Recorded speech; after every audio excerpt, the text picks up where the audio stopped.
Hey guys welcome to my channel. আমি মনোজ। এখন আমরা কথা বলবো যে তাণ্ডবের নায়িকা বিভ্রাট। তো এটা একটা মারাত্মক রকম জিনিসপত্র হয়েছে। রায়হান রাফি বলেই হয়তো এত বস, এত কিছু, এত আলোচনা, এগুলো একমাত্র রাফির প্রজেক্ট নিয়েই হতে পারে। তুমি বলো যে ছবিটা শুটিং হচ্ছে রোজ এখন থেকে সকাল বিকেল দুপুর রাত্রি শুধু তাণ্ডবের খবর, তাণ্ডবের খবর, তাণ্ডবের খবর। না, এটা কিন্তু হচ্ছে আর কি না। তো এটা একটা মারাত্মক বিষয়। তো অ্যাকচুয়ালি এই যে সাবিলা নূর, ইনি ছিলেন ছবিটা শ্যুট করেছেন এবং তিনি একদিনে শ্যুট করে তাকে বাতিল করা হয়েছে, তাকে রাখা হয়নি। তিনি সরে গেছেন না তাকে বাতিল করা হয়েছে, এক্স্যাক্ট ঘটনাটা জানা যায়নি। কিন্তু আমার মনে হয় যে ওই চরিত্রটার জন্য অ্যাপ্রোপ্রিয়েট নয়, তাই জন্যে রায়হান রাফি তাকে সরিয়ে দিয়েছে। এটা আমার ওপিনিয়ন বা আমার মনে হয়। তো ওই চরিত্রটাতে মেগাস্টার শাকিব খানের সাথে জুটি কে বাজছে। দেখো, এখন অবধি আমরা কিন্তু এটাও শিওর না যে আমরা জয়া আহসানকে দেখতে পাবো, এমনটা কিন্তু শিওর নয় আমরা। তাই এটা আমরা একেবারে চোখ বন্ধ করে বলে দিতে পারি না যে না জয়া আহসান থাকবে, না না না, এটা আমরা বলে দিতে পারি না। এবার দুজনেই কি আমাদের এপার বাংলার নায়িকা, মানে সব নায়িকার ডিপার্টমেন্টটাই কি পুরোপুরি আমাদের এপার বাংলার হচ্ছে? কেন এটা বলছি? কারণ কোয়েল মল্লিকের নাম শোনা যাচ্ছে প্রথমত, দ্বিতীয়ত হচ্ছে সৌমিত্রিষার নাম শোনা যাচ্ছে, এবং তার সঙ্গে সঙ্গে জয়া হাসানের নাম শোনা যাচ্ছে না। সাবিলা নূরের নাম শোনা যাচ্ছিলো, সাবিলা নূরকে আমরা বাদ দিয়ে দিলাম। এবার সৌমিত্রিষার নাম শোনা যাচ্ছে, সেটা কীভাবে? মেহেদি হাসান হৃদয় নয়, মেহেদি হাসান পিয়াল, তিনি কিন্তু এই জিনিসটা জানিয়েছেন। তিনি ইন্ডাস্ট্রির ভিতরের একজন মানুষ। আমি পৌশালিদির ভিডিও দেখলাম, সেখান থেকে অ্যাকচুয়ালি তার নামটা আমার প্রথম জানা হলো। আমি তো এই ইন্ডাস্ট্রি সম্পর্কে, বাংলাদেশ ইন্ডাস্ট্রি সম্পর্কে একেবারেই অবগত নই, কিন্তু এই মেহেদি হাসান পিয়াল উনি কিন্তু বলেছেন যে বিষয়টা সেটা হচ্ছে যে বাংলা ইন্ডাস্ট্রিতে, আমাদের এপার বাংলা ইন্ডাস্ট্রিতে হাইট শট দেবদার সঙ্গে কাজ করেছে নতুন একজন, তিনি হয়তো মেবি থাকতে পারেন, তার নামটা উঠে আসছে। এবার সেক্ষেত্রে একজনই আছেন, সেটা হচ্ছে আমাদের মিঠাই রানী বলা হয় তাকে। সে একটা পপুলার সিরিয়াল করেছিল আর কি, সেই কারণে। এবং দেবদার সাথে হাইট শট হিরোইন হিসেবে যদি রিসেন্ট টাইমসে কাজ করে থাকে, সেটা একমাত্র সৌমিত্রিষা। তো সৌমিত্রিষার নাম উঠে আসছে। তো সৌমিত্রিষা হলে খারাপ হবে না, ভালোই হবে। এবার আরেকটা নামও সবথেকে বড় কথা, যেটা হলে আমি সবথেকে বেশি খুশি হব, সেটা হচ্ছে ইদিকার কথাও উঠে আসে। যেহেতু মানে আমাদের রায়হান রাফি নিজে ইদিকার কাজ দেখেছে, বরবাদ দেখেছে, সেহেতু ইদিকার নামটাও কিন্তু উঠে আসছে। তো এখন আপাতত শুটিং কিন্তু টুকটুক করে চলছে, কিন্তু এই পার্টিকুলার স্টেজটা, মানে যে জিনিসটা নিয়ে অ্যাকচুয়ালিতে কন্ট্রোভার্সি হচ্ছে বা ঝামেলা হচ্ছে, সেটা হচ্ছে এই নায়িকা, মানে একটা নায়িকা লোক আছে, দুটো নায়িকা এখানেও থাকতে চলেছে তুফানের মতন।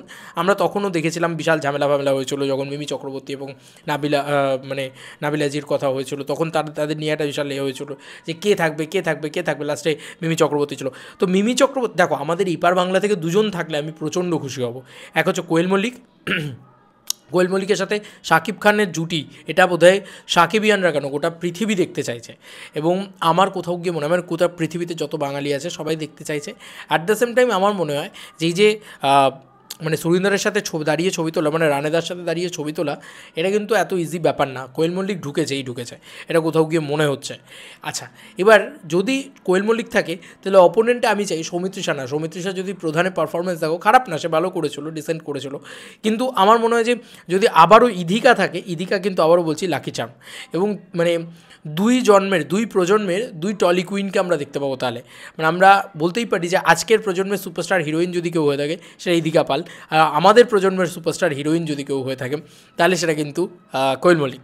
তো কোথাও গিয়ে একটা মারাত্মক ব্যাপার স্যাপার আমরা কিন্তু দেখতে পেতে চলেছি সেক্ষেত্রে, যদি সেটা হয়। তো বাকি যে নামগুলো উঠে আসছে, যেরকম সৌমিত্রিষা বা যেরকম জয়া আহসান বা যেরকম আর যে সাবিলা নূর, যে সে তো বাতিলই হয়েছে, সেই নামগুলোতে আমি ঠিক আছে, ঠিকঠাক, বাট ওভার এক্সাইটেড থাকবো এই দুটো যদি আবার হয়। দেখা যাক কী হয়।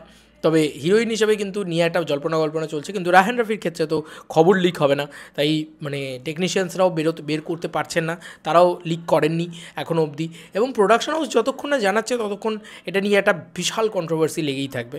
তবে তোমাদের কীরকম লাগছে সৌমিত্রিষা, তার সঙ্গে এবং সৌমিত্রিষার কিন্তু আমাদের এপার বাংলায় যে টেলিভিশনে একটা হিউজ পপুলারিটি আছে, হ্যাঁ।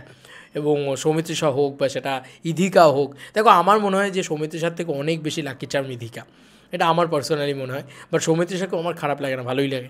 সৌমিত্রিষা, ইধিকা, এরা হচ্ছে নতুন প্রজন্মের। তো এরা একজন থাকলো আর একজন কোয়েল মল্লিক থাকলো, এটা আমি চাই পার্সোনালি। যেহেতু আমি একজন ইন্ডিয়ান, তাই আমি চাইবো যত পরিমাণে ইন্ডিয়ান অ্যাক্ট্রেস থাকে ততই মঙ্গল, মানে আমার জন্য। এবার তোমাদেরকে আর কি মতামত, কাদের চাইছো সেটা জানিও। জয়া আহসান এবং বাকি আরেকজন কে বাংলাদেশ থেকে কি কেউ থাকবে সেটা জানিও কমেন্ট সেকশনে। তোমাদের কি মনে হচ্ছে, বা এখান থেকেই বারবার নামগুলো উঠে আসছে, মানে যত নাম উঠছে সব কিন্তু আমাদের টলিউডের বা আমাদের কলকাতা ইন্ডাস্ট্রির।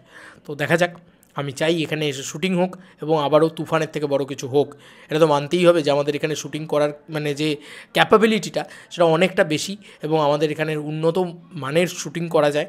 সেটা বরবাদ তার রিজন, মানে বরবাদ দেখতে পাচ্ছ যে কী কোয়ালিটি, সেটা কিন্তু ইন্ডিয়ায় দাঁড়িয়ে শ্যুট হয়েছিল বলেই। এবং যদি দেখো তুফান, সেটাও ইন্ডিয়া দাঁড়িয়ে শ্যুট হয়েছিল বলেই। তো সেই কারণেই আমি বলছি যে দেখা যাক। আমি তো খুব ওয়েট করে আছি তাণ্ডব।